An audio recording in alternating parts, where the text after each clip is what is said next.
Hi dears, ഈ serum layering part 2 video ആണ്. ഏതൊക്കെ സെറം തമ്മിൽ മിക്സ് ചെയ്താൽ എന്തൊക്കെ ബെസ്റ്റ് റിസൾട്ട് കിട്ടും എന്നുള്ളതിനെ കുറിച്ചാണ് പറയുന്നത്. നമ്മൾ ആദ്യം ഡ്രൈനെസ് ആയിട്ടുള്ള നമുക്ക് ഫൈൻ ലൈൻസ് റിങ്കിൾസും ഉള്ള സ്കിന്നാണെങ്കിൽ ഹൈലറോണിക് ആസിഡും റെറ്റിനോളും മിക്സ് ചെയ്ത് യൂസ് ചെയ്യാം. അതായത് മിക്സ് ചെയ്യണമെന്ന് പറഞ്ഞാൽ രണ്ടും ഒരുമിച്ച് മിക്സ് ചെയ്യണം എന്നല്ല, കുറച്ച് നേരം ഇപ്പോൾ ഒരു സെറം യൂസ് ചെയ്ത് കുറച്ച് കഴിഞ്ഞിട്ട് യൂസ് ചെയ്യാം. ചില സെറങ്ങൾ രാവിലെ രാത്രിയായിട്ട് യൂസ് ചെയ്യാം.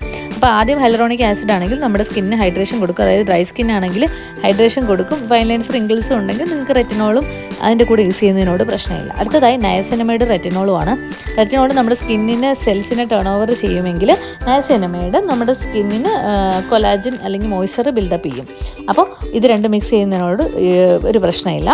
പിന്നെ വൈറ്റമിൻ സി നയസിനമൈഡ് ആണ്. വൈറ്റമിൻ സി നമ്മുടെ സ്കിന്നിന് ബ്രൈറ്റൻ ചെയ്യാൻ സഹായിക്കുന്നു. നയസിനമൈഡ് നല്ലൊരു ആൻറ്റി ഓക്സിഡൻ്റ് ആണ്. പറഞ്ഞതുപോലെ നമ്മുടെ പൊല്യൂഷനിൽ നിന്നൊക്കെ പ്രൊട്ടക്റ്റ് ചെയ്യാനും നമ്മുടെ സ്കിന്നിന് കുറച്ച് മോയ്സ്ചർ കൊടുക്കാനും നയസിനമൈഡ് സഹായിക്കുന്നു. പിന്നെ hyaluronic acid plus vitamin C